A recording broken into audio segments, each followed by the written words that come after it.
Bienvenido a un nuevo capítulo de Política Podcast. Ingenieros, abogados, más invitados, se las ingenian para responder dudas políticas. Otra producción de Mala Idea.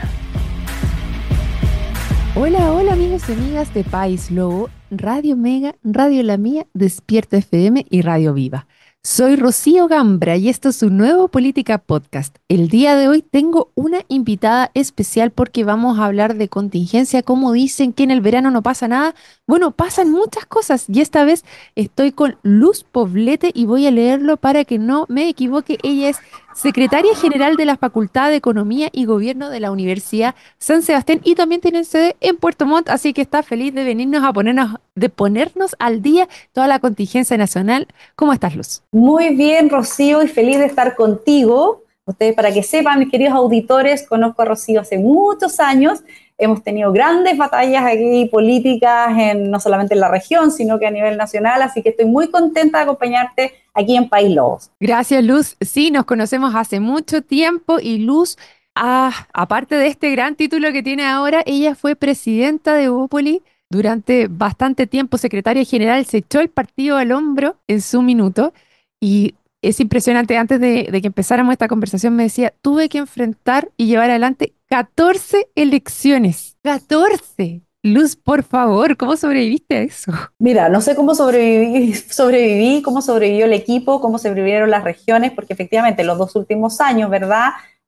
Imagínate, la ciudadanía cansada también de otra elección más, imagínense ustedes los partidos políticos que tenemos que levantar a los candidatos, prepararlos, inscribirlos, hacer las campañas y obviamente sobrevivir también al sistema político que suele ser bien canibalesco, ¿no? Entre los candidatos y entre los partidos. Así que, Rocío, sí, una gran experiencia haber dirigido un partido político durante, además, haber sido gobierno. Yo, como bien decía, fui secretaria general los 4 años de gobierno del presidente Piñera y el último año como presidenta me tocó enfrentar el plebiscito final. Entonces, todas esas negociaciones, toda esa conversación política en torno quizás a los momentos más álgidos que hemos tenido los últimos 30, 40 años, me tocó enfrentarlo como dirigente de partido. Y en esas elecciones, claro, te toca sobrevivir, no solamente como persona, como ser humano, sino que también te toca sobrevivir como políticamente para tener electos y tener a tu partido en los distintos estamentos de elecciones populares. Este año nos tocan elecciones, Rocío, tú más que nada sabes, vienen las elecciones municipales y va a ser un gran desafío también desde la negociación, la preparación, la búsqueda de esos candidatos para ofrecer a las mejores personas a todas las comunas de este maravilloso Chile. Bueno, y todo este conocimiento que ya obtuviste dentro de estos 5 años trabajando, pero hay a full 8 años dentro de crear un partido, avanzar dentro de los distintos estamentos, ahora lo estás poniendo al servicio de tanto el análisis político, que es lo que vamos a hacer el día de hoy, como formación también dentro de la Escuela de Gobierno. Así que ahí tremendo lo que vas a poner al servicio y qué ganas de entrar en tu cabeza para poder saber todo este conocimiento respecto a gobierno. Y aquí vamos a agarrar el primer tema, que es justamente gobierno, y una de las cosas que están encima, que están en la palestra y es noticia el día de hoy, es el involucramiento de CRISPI dentro del tema democracia viva, procultura. ¿Cómo lo estás viendo tú desde la experiencia que tienes, Luz? Mira, como análisis político hay que entender que cuando uno es gobierno y enfrenta crisis políticas como es la irrupción de la corrupción dentro de los aparatos públicos, destapado, explotado, además en este gobierno con el caso de Democracia Viva, recordémoslo a los auditores, que fue este caso que revienta en Antofagasta, en la Seremía de Vivienda, cuando millones, cientos de millones de la Fundación Democracia Viva, cuyo representante legal la expareja de Catalina Pérez, diputada de Revolución Democrática y además expresidenta de partido, a propósito de dirigentes de partido, cuyo jefe de gabinete era el Cereme de Vivienda, se hace este negociado con la plata de todos los chilenos, que además era para enfrentar una crisis como sanitaria.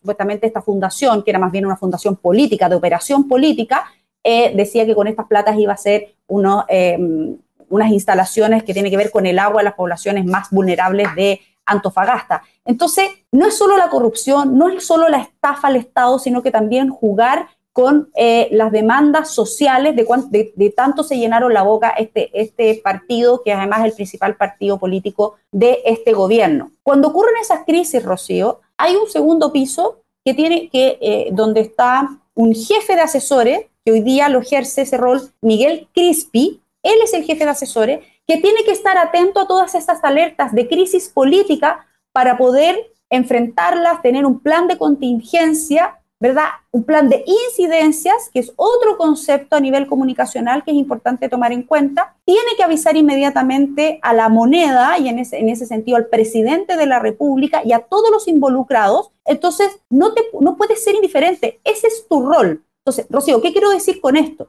Que cuando Carlos Contreras hace sus descargos frente a la Fiscalía, ¿verdad?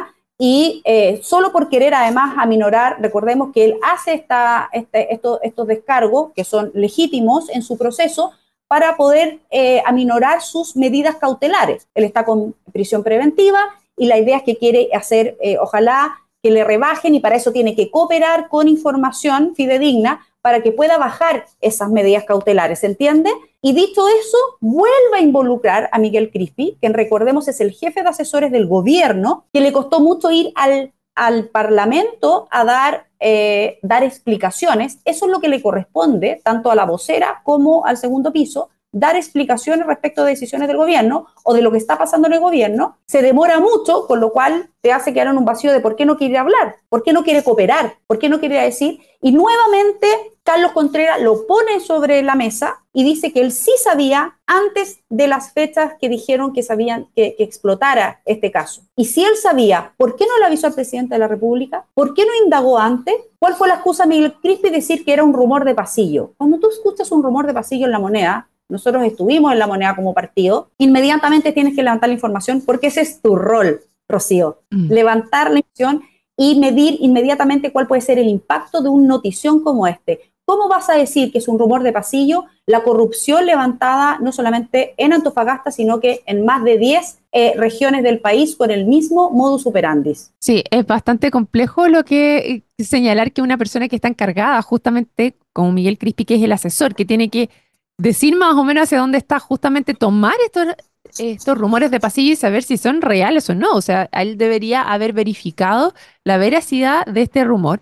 Y en su caso particular también él tiene que responder por los 630 millones del convenio de Procultura, este tema que era más allá del agua, que era Democracia Viva, también la pintura que se había hecho, que se pagó para mejorar ciertos lugares, ciertos cascos históricos de la capital. Y eso le atañe directamente porque él era ministro en ese minuto, ¿no? Bueno, y además es bien patúo lo que hace este gobierno, que cada vez que, claro, porque un poco siempre se han justificado en esta ley del empate que tienen las malas prácticas políticas del empate, que es decir, no, pero el financiamiento de Procultura para estos trabajos ya venían del gobierno anterior, de la administración anterior, a nosotros solo nos tocó continuar.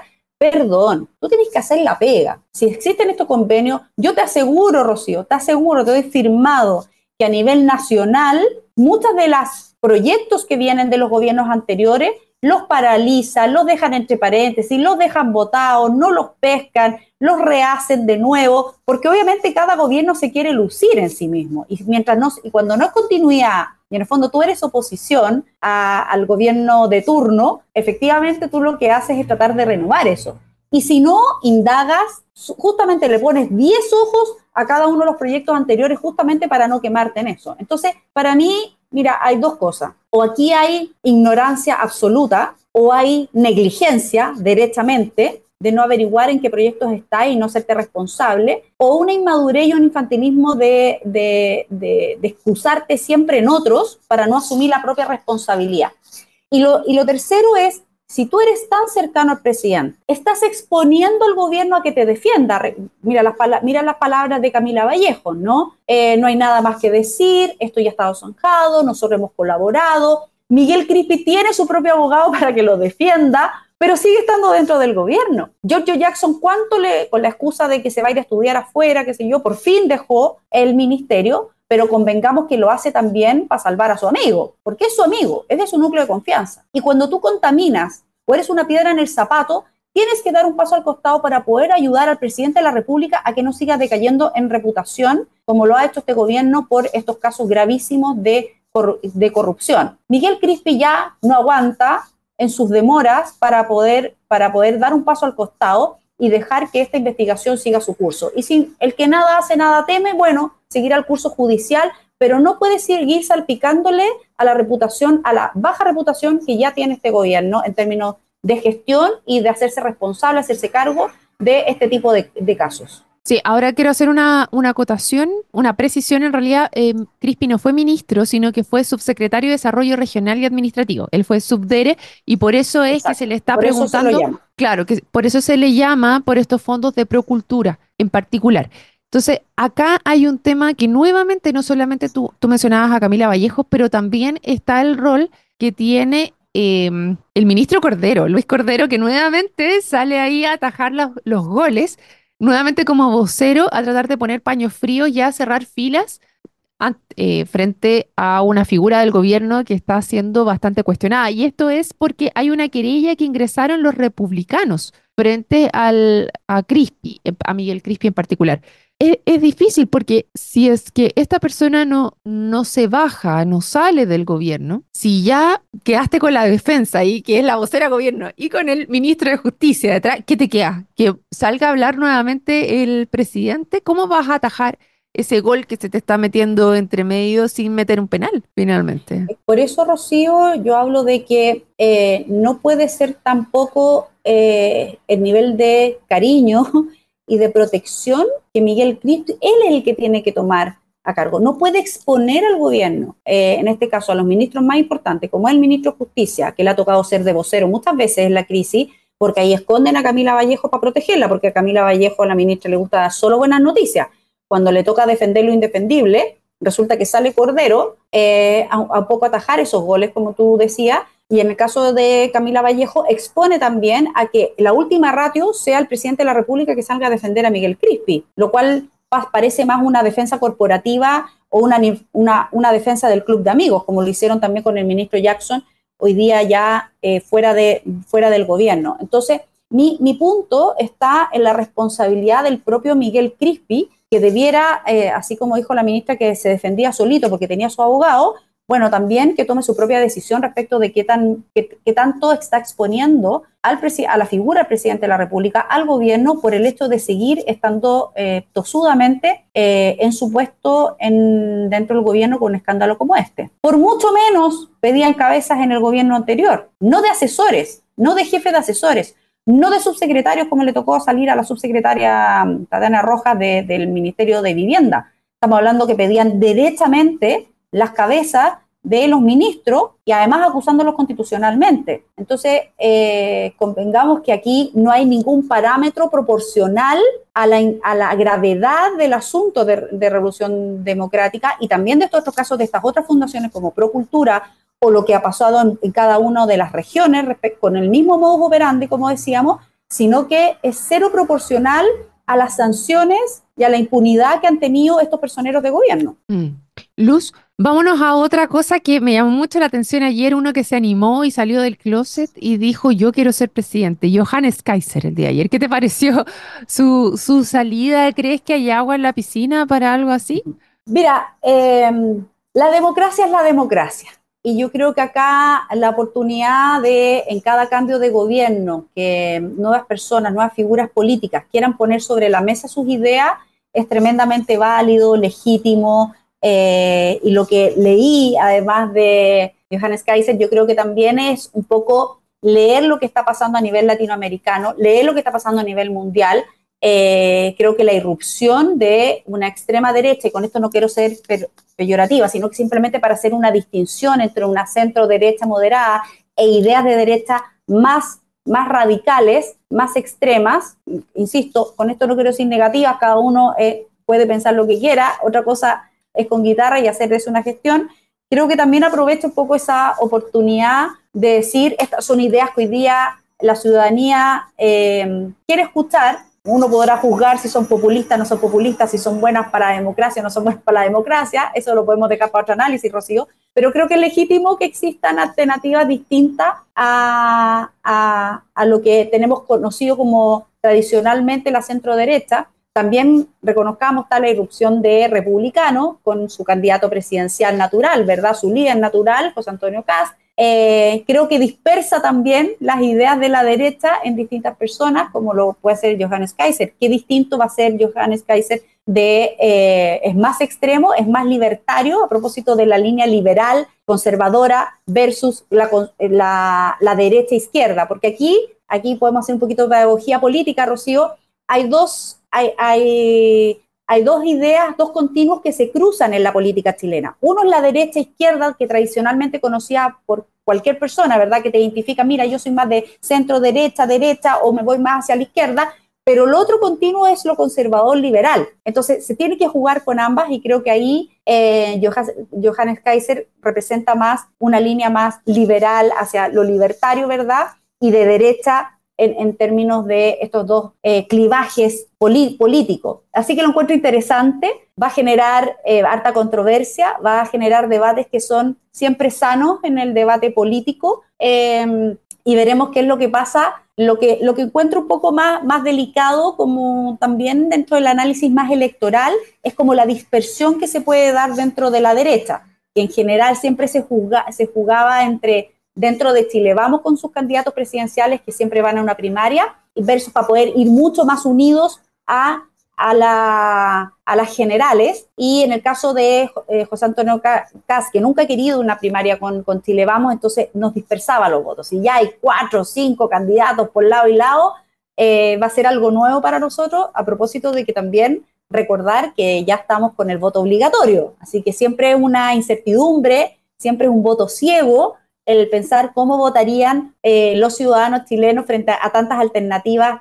en la izquierda, pero también en la derecha. Sí, es bastante complejo este escenario, y ahí está la duda de cuáles son los pactos que realmente se van a poder hacer, los pactos electorales para las municipales, si es que efectivamente iría a una primaria José Antonio Kast. En realidad, si es que se viene arrancando un grupo más por la derecha José Antonio Kast, que eso se dio después de el a favor y en contra, porque recordemos que ya dentro de republicanos había un grupo de más de derecha que sentía que se había entregado demasiado y que empieza a crecer de la mano de Rojo Edwards, de Johannes Kaiser, de Tere Marinovich, y que se separa de republicanos y empieza a crecer un poquito más a la derecha. Yo no estoy segura si es que este grupo efectivamente su representante sería Johannes Kaiser, o es una figura alternativa que se levanta por sí solo con ganas de querer decir aquí estoy. ¿Cómo lo ves tú en ese caso, Luz? Es bien interesante lo que dice Rocío, porque a mí también me cabe la duda si es más bien un caudillismo ideológico, porque en este caso no hay un partido detrás que lo apoye, que podría ser más como levantar un liderazgo como lo ha hecho José Antonio Kast, que de su propio liderazgo, caudillismo también, él crea un partido que empieza a tener representación en los distintos espacios políticos, ¿no? Tiene 13 diputados, con lo cual es una bancada muy, muy potente. Tuvo representación mayoritaria en el Consejo Constitucional, con lo cual te da, y me imagino va a ser la pelea por tener mayor representación territorial a propósito de las municipales que vienen este año. Entonces ahí hay que ver muy bien cómo se consolida finalmente el Partido Republicano al alero de su liderazgo, que sabemos, los análisis muestran que para algunos fue perjudicial el hacerse cargo del Consejo, sobre todo por el fracaso que finalmente tiene en el plebiscito de salida. Entonces, todas esas cosas vamos a ver cómo se conjugan a propósito de las municipales, pero también a propósito de las presidenciales que vienen el próximo año. A mí siempre me ha entrado la duda si José Antonio Kast, y eso primera vez que lo confieso en un programa de radio públicamente, siempre he tenido la duda si él más bien representa, o sea, va a todas estas candidaturas presidenciales para posicionar a su partido y a la marca y poder darle el empuje para poder ganarse ese otro espacio, o si es una real convicción de la República. En el caso de Johannes también me entra esa duda. él quiere representar ciertas ideas y instalarlas en un debate presidencial porque es el más escuchado, porque es a nivel nacional, porque tú aprovechas de posicionar. Nos pasó a nosotros como Evópolis en 2017 con la candidatura primaria de Felipe Kast. Sabíamos que no le íbamos a ganar a Sebastián Piñera, pero sí logramos un fuerte posicionamiento del partido, de su marca, para tener por primera vez bancada y también para poner ideas y principios sobre la mesa de un gobierno, como fue los niños primero en la fila, por ponerte un ejemplo. Entonces, él no tiene un partido que lo avale, pero sí tiene una fuerte ideología de una derecha, como te decía, más bien libertaria, que quiere posicionar también en el debate público. Así que va a ser interesante conocer esos debates si finalmente decide ir. Bueno, él dice que estaría dispuesto a hacer primarias con Chile Vamos y tener ese debate en unas primarias de Chile, de derecha, no de Chile Vamos, porque ya sería con otros, como lo fue Sebastián Sichel con nosotros como independiente y que ganó en esa oportunidad. Recordemos que fue él a las generales apoyado por los partidos de derecha, que también te muestra algo que está pasando a la ciudadanía a nivel político. No sé si ese escenario va a cambiar. Yo creo que también hay una reivindicación un poquito de los partidos y de no tanto outsider de la política como la política contingente. Porque una cosa es que Johannes Kaiser sea un intelectual en la política, ¿verdad? Un analista político, un crítico político, que es distinto a ser un gallo que está en la política diaria, territorial, de partidista. Son distintos perfiles. Bueno, yo creo ahí que hay varios que se están metiendo con el efecto Milei de Argentina y que quieren sentirse como los ungidos de este efecto Milei. Claro. Es decir, acá se puede, quiero ser yo el representante de ese pensamiento. Acá veo varios que se están posicionando. Yo ya mencionaba a Rojo Edwards en su minuto, que también él se autoproclamó el representante de Milei acá en Chile. En su minuto apenas salió Milei. Está, bueno, Johannes Kaiser, y también me entra la figura que he visto un poco más también ahora al Axel Kaiser, también, que está dando vueltas por ahí, pero siempre él desde un punto de vista más como intelectual en general. Vamos a ver qué pasa. Dime.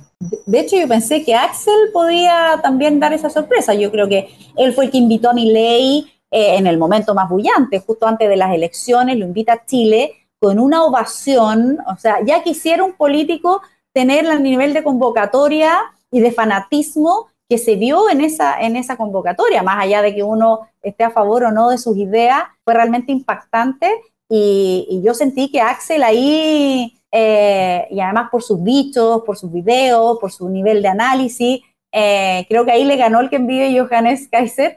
Veremos que si negocian ahí entre ellos quién finalmente va a ser el representante. Y tú diste en el punto también, Rocío, solo como para cerrar la idea de lo que pasó con Rojo Edwards, o sea, un partido que se posicionó tan rápido, a propósito del ambiente político de polarización, ¿verdad?, como lo fue republicano, y que así como rápido se posiciona, rápido también se divide y se pelea, ¿no? Y Rojo Edwards, que se fue presidenta republicana, a mí me tocó ser presidenta con él a la cabeza de republicanos en el momento más álgido, que fue en el primer plebiscito del proceso constitucional, y la verdad es que esta separación que se hizo a propósito del segundo proceso no es menor y es bien, hay que ver las consecuencias que tiene para un partido que está surgiendo y que pues así como rápido sube, rápido también puede bajar y le puede hacer mucho daño a esas ideas o a ese grupo de ideas. A mí me llama la atención que se estén peleando por cuál es el más de derecha finalmente, como cuál es el más libertario. Es interesante que hayan tantas personas que estén tratando de ponerse esa corona. Vamos a ver qué es lo que pasa, porque finalmente es como yo lo veo vivir en un mundo paralelo, porque si vemos las encuestas, si vemos la academia, que a pesar que dicen, las encuestas no sirven, no sé qué, las encuestas chilenas han sido las que mejor han apuntado a los resultados finales de las últimas elecciones dentro de por lo menos quién es el ganador. Y dentro de eso, efectivamente está José Antonio Kast como segundo, pero los liderazgos más dialogantes son aquellos que están mejores evaluados. Y con dialogantes no quiero decir que tengan un día unos principios y otro día otros, sino que efectivamente están dispuestos a trabajar con más personas y a reconocer que se hace buenos trabajos más transversalmente y a poder avanzar en pos de un país sin estar peleando todo el rato. Entonces vemos dentro de la tabla, y lo conversábamos ayer en el programa con Alicia Esperina, que Evelyn Matei, Claudio Rego son los que se posicionan primero y con menor nivel de rechazo. Entonces me llama la atención que hayan tantos queriendo ponerse la corona, cuando son muy peleadores más que constructivos. Entonces, es como... Bueno, ha sido impresionante, Rocío. Dos cosas yo destaco de la figura de Evelyn Matei a propósito de las encuestas, ¿no? Uno, que se haya mantenido por tanto tiempo como la figura política mejor evaluada. Mejor evaluada. Hace mucho tiempo que no veíamos en las encuestas de aprobación de algún político, figuras políticas, sobre el 70%. Estamos hablando del 74% que salió este lunes, ¿verdad?, en la encuesta Academ, que es la que nos permite tener un termómetro más seguido. Más o menos, esto puede cambiar, esto es como el clima, ¿verdad? O sea, en cualquier minuto puede llover.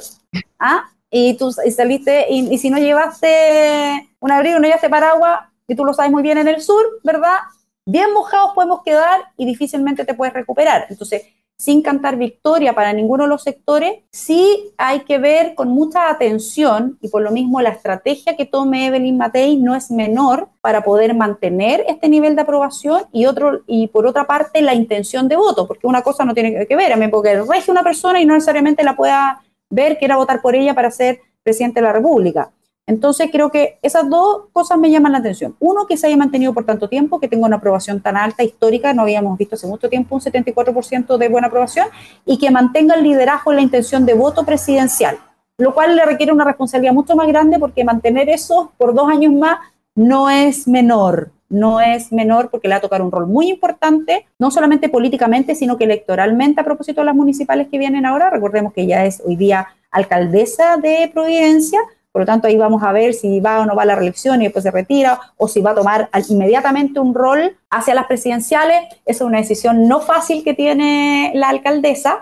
José Antonio Kast también, porque baja, sube. Él ha estado más inestable, si bien se mantiene en los primeros lugares como de mejor valoración e intención de voto, siempre por debajo de Evelyn Matei, pero ha estado mucho más inestable. O sea, baja 6 puntos, sube 3, baja 2, sube 4. O sea, ahí te habla de una inestabilidad política y partidista que analizamos, Claro. recién conversábamos a propósito de estas divisiones que ha tenido, y la erupción también de derechas más extremas por sus intelectuales.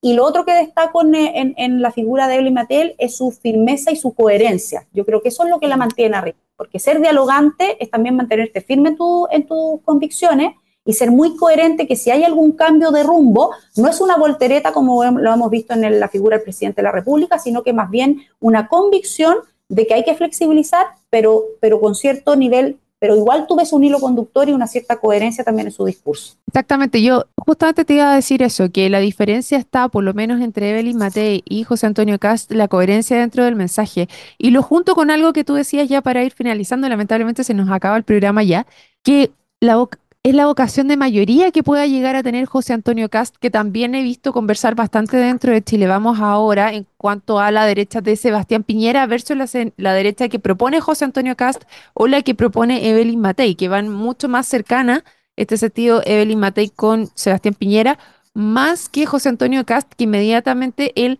se atrinchera en cierto sector, por lo menos dentro de su campaña política, en general de su recorrido político, él tiende a resaltar más este no ir a dialogar. Y en este subida y bajada se ve cuando tiene que enfrentar el proceso constituyente, donde tiene que salir a dialogar para tener alguna opción de eventualmente ganar esa primaria, pero su estrategia siempre fue tener un contrincante y tratar de hacer que cierto sector no estuviera.